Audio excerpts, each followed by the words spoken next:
कारण आता सगळीकडे सध्या दिवाळीचे करत नाही म्हणून असे सगळे भांडे रोजमर्रा की तरह पी रहे थे कुछ डायनासोर, जिसके बाद हजारों किलोमीटर के एरिया में आग भड़की।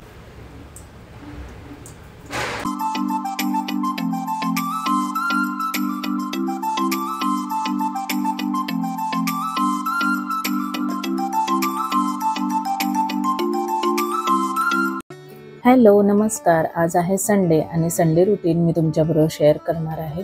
बऱ्याच दिवसानंतर निवांत वेळ मिळाला होता, त्यामुळे म्हटलं की आज मी ब्लॉग पण शूट करेन तुमच्यासाठी। सगळी सकाळी आधी क्लिनिंगची कामं आवरली, म्हणजे संडेला तर घर आणि सगळं क्लीन करायचंच असतं।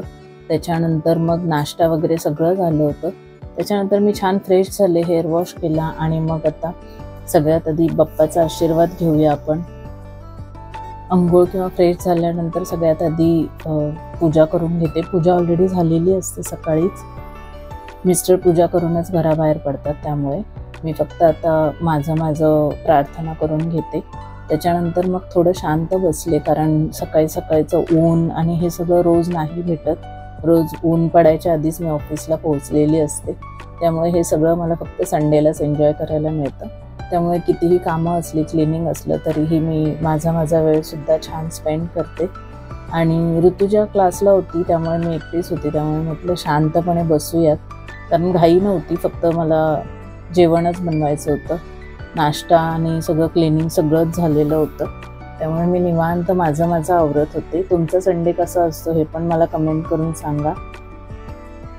ऑफिसला जाण्याची धावपळ, टिफिन, मुलीचं आवरण्याचं किंवा घरातले सगळी कामं, हे सगळं रोज दगदग असते, पण संडे मात्र शांत असतो। आणि मला म्हणूनच संडेला कुठेही बाहेर वगैरे जायला जास्त आवडत नाही, कारण मला मग हा शांत वेळ मिळत नाही स्वतःसाठी, आणि हा वेळ स्वतःसाठी काढणं खरंच खूप गरजेचं आहे असं मला तरी वाटतं। त्यामुळे माझं सगळं आवरलं, थोडा वेळ शांत बसले आणि मग त्याच्यानंतर मी आता माझ्या जेवणाला लागणार होते, जेवण बनवायला। आज सिंपलच मी अंडा मसाला आणि भाकरी बनवणार होते, जास्त काही तामझाम नव्हतं, कारण नाश्ता पण लेटच केला होता, त्यामुळे जास्त भूक पण नव्हती, म्हणून मग मी निवांत बसले होते। हॅलो, आज संडे आहे आणि संडेच्या मॉर्निंगचा ब्लॉग मी तुमच्याबरोबर शेअर करते। तर संडेला काय असतं ना, ऋतुजाचा क्लास असतो माझ्या मुलीचा, त्यामुळे सकाळी नाश्ता वगैरे सगळं खूप लवकर होतं, पण त्याच्यानंतर मी थोडं क्लिनिंग वगैरे करत असते, कारण आठवडाभर वेळ नसतो, तर मग संडेला जे काही असतं, सॅटर्डे संडेमध्येच क्लिनिंग असतं, आणि त्यामुळे मी आधी सगळं क्लिनिंग करून घेतलं। आणि आता मी फ्रेश झाले, अंघोळ वगैरे केली, हेअर वॉश केला। आता करायचं आहे मला लंच, तर लंचमध्ये बघू, आता विचार करते अंडा करी वगैरे बनवेन असं काहीतरी। तर मग असं असतं संडेचं रुटीन। संडेला सकाळी तर क्लिनिंगचाच पार्ट असतो जास्तीत जास्त, दुपारी लंच निवांत असतो, कारण आठवडाभर आहे ना, सकाळी एकच चपाती भाजी बनवून तीच दिवसभर खाल्ली जाते, पण मग संडेला असं असतं की नाही, नाश्ता वेगळा आणि लंच वेगळा पाहिजे, तर असं संडेचं रुटीन असतं। चला तर मग बघूया आता अंडा करीची रेसिपी। जेवण बनवायला अगदी अर्धा ते 1 तास पुरेसा असतो, कारण मला फक्त 3 भाकरी आणि अंडा करीच बनवायची होती, राईस वगैरे काय नव्हती बनवणार, कारण जास्त भूक नव्हती। एका साईडला मी अंडी बॉईल करायला ठेवली आणि एका साईडला सगळ्यात आधी मसाला वाटून घेतला, म्हणजेच वाटण वाटून घेतलं अंडा करीसाठी।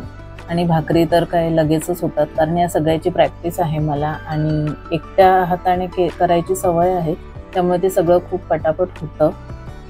भाकरीची तर मी ऑलरेडी रेसिपी तुमच्याबरोबर शेअर केलेलीच आहे, तरी पण मी आज इन डिटेलमध्ये परत एकदा दाखवेन मी भाकरी कशा बनवते। आमच्याकडे निव्वळ ज्वारीच्या भाकरी बनवल्या जातात।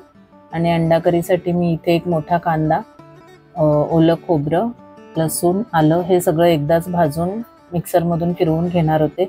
त्याच्यामध्येच थोडीशी कोथिंबीर आणि थोडासा पुदिना पण घालणार होते। तर इथे सगळ्यात आधी मी सगळं कटिंग करून घेतलं आणि आता ते सगळं छान मी भाजून घेणार होती, कारण अंडा करीसाठी भाजलेला मसाला चांगला लागतो, कच्चा मसाला नाही चांगला लागत, म्हणून। आधीच मी तुम्हाला इन्फॉर्म करते की जर तुम्ही माझ्या चॅनेलवर नवीन असाल तर प्लीज माझ्या चॅनेलवर जा आणि सबस्क्राईबचं बटन क्लिक करा, त्यामुळे मला पण छान छान व्हिडिओज बनवण्यासाठी मोटिवेशन मिळेल। तर मग आपण ब्लॉग पुढे कंटिन्यू करूयात। इथे मी पूर्ण मसाला छानपैकी भाजून घेतला आणि मग भाकरी करायला घेतल्या, कारण गरम गरम मसाला मिक्सरमध्ये नाही लावत मी, मला भीती वाटते, म्हणून थंड करायला ठेवलं। एका साईडला अंडी बॉईल होत होती आणि एका साईडला मी भाकरी करायला घेतल्या। फास्ट फॉरवर्डमध्ये दाखवत असले तरी माझा भाकरी करण्याचा स्पीड खूप जास्त आहे, वेळ नाही लागत आणि माझ्या सगळ्या भाकरी छान मस्त सॉफ्ट आणि टम्म फुगणाऱ्या बनतात. त्यात तुम्ही आता बघालच ब्लॉगमध्ये. ज्वारी आमच्या गावचीच असते, त्याच्यामध्ये मी तांदूळ वगैरे काहीच मिक्स करत नाही, निव्वळ ज्वारीच्या भाकरी असतात आमच्याकडे. आणि रोज सकाळी चपाती आणि संध्याकाळी भाकरी हे फिक्स आहे. म्हणजे हे तर माझ्या लहानपणापासून माझ्या माहेरी पण फिक्स आहे आणि सासरी पण तसंच होतं, त्यामुळे ह्या सगळ्याची मला सवयच आहे. भाकरी करायला मला चपातीपेक्षाही जास्त बरं वाटतं, कारण जास्त तामझाम नसतं आणि पटकन होतात. म्हणून तुमच्या भाकरी कशा होतात आणि माझी भाकरी करण्याची सवय तुम्हाला कशी वाटते, काही टिप्स असतील तर माझ्याबरोबर शेअर करा. आणि तुम्हाला काही टिप्स पाहिजे असतील तर कमेंटमध्ये क्वेश्चन करू शकता तुम्ही. अशा माझ्या भाकरी बनवून झाल्या छानपैकी. मी पटापट 3 भाकरी बनवून घेतल्या आणि मग वाटण बनवून घेतलं, कारण वाटण वाटून घ्यायचं होतं, रेडीच होतं. आणि तोपर्यंत अंडी बॉईल होऊन रेडी होती. असं पटापट स्वयंपाक केला की अजिबातच वेळ लागत नाही. जवळजवळ तासाभरात माझं सगळं झालं होतं, जेवण बनवून आणि भांडी वगैरे क्लीन करून. त्याच्यानंतर माझा संडे एकदम निवांत होता. दिवाळी चालू असली तरी पण संडेला आराम करावा असंच वाटतं. इथे मी ना गॅस बंद केला आहे आणि गरम तव्यामध्ये थोडंसं चटणी मीठ घातलं आणि अंडी थोडीशी फ्राय करून घेणार होती, कारण अशी थोडीशी टेस्टी लागतात म्हणून, बाकी काहीच नाही. असं करून एकदा ट्राय करून बघा. पूर्ण अंड करीमध्ये घालण्यापेक्षा अशी हाफ कटिंग करून छान परतून घ्यायची आणि मग ती करीमध्ये लास्टला ॲड करायची. मी अशा पद्धतीने करते आणि खरंच खूप छान लागतं. तुम्ही पण कधीतरी ट्राय करून बघा. अंडी सगळी बाजूला काढून घेतली. तसा पण तवा आता थंड झाला होता. त्याच्यानंतर मी एका साईडला लगेचच भाजी फोडणीला द्यायला घेतली. अंडा करीचा मसाला रेडी होता आणि मसाला मी ऑलरेडी खूप जास्त भाजून घेतला होता, त्यामुळे मी आधी तेलामध्ये कढीपत्ता आणि आपलं लाल तिखट घातलं. त्याच्यामुळे काय होतं की तेलामध्ये तिखटाचा रंग उतरतो आणि खूप छान लागतं म्हणून आधी तेल चांगलं गरम होऊ दिलं. त्याच्यामध्येच मी कढीपत्ता घातला सगळ्यात आधी आणि तो खूप उडतो, त्यामुळे थांबली थोडा वेळ. आणि मग 2 चमचे लाल तिखट घातलं, आमचं घरचंच तिखट असतं. आणि त्याच्यामध्ये असं मी वाटून घेतलेलं वाटण ॲड केलं आणि हे खूप चांगलं बराच वेळ परतून द्यायचं बारीक गॅसवर. त्याच्यामुळे त्याचं तेल सुटेपर्यंत परतून द्यायचं.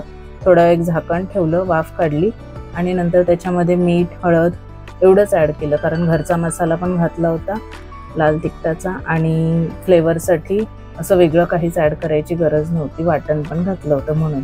त्याच्यामध्ये मी जास्त नाही, थोडंसं पाणी घातलं, कारण आम्हाला जास्त करी नव्हती बनवायची. तुम्ही तुमच्या अंदाजानुसार पण पाणी घालू शकता. आणि झाली आपली अंडा करी रेडी. आहे की नाही एकदम सोपी रेसिपी.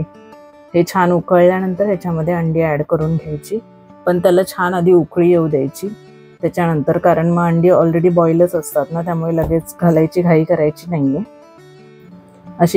असं अंडा करी मी वरतून अंडी घालूनच करते. तुम्ही पण ही पद्धत एकदा ट्राय करून बघा आणि आवडली तर मला कमेंट करून सांगा. आणि तुम्ही अजून कोणत्या वेगळ्या पद्धतीने करत असाल तर ते पण मला सांगा. आणि त्याच्यानंतर माझं जेवण रेडी झालं होतं आणि हा होता फायनल लुक. असं मस्त तेल सुटलं होतं अंडा करीला आणि खूप छान ग्रेव्ही झाली होती आणि एका साईडला भाकरी. असं सगळं जेवण रेडी झालं होतं. त्याच्यानंतर आम्ही मस्त लंच करून घेतला आणि त्यानंतर तर मी रेस्टच केली. तर असं होतं माझं संडे रुटीन. चला तर मग भेटूयात नेक्स्ट व्लॉगमध्ये. बाय.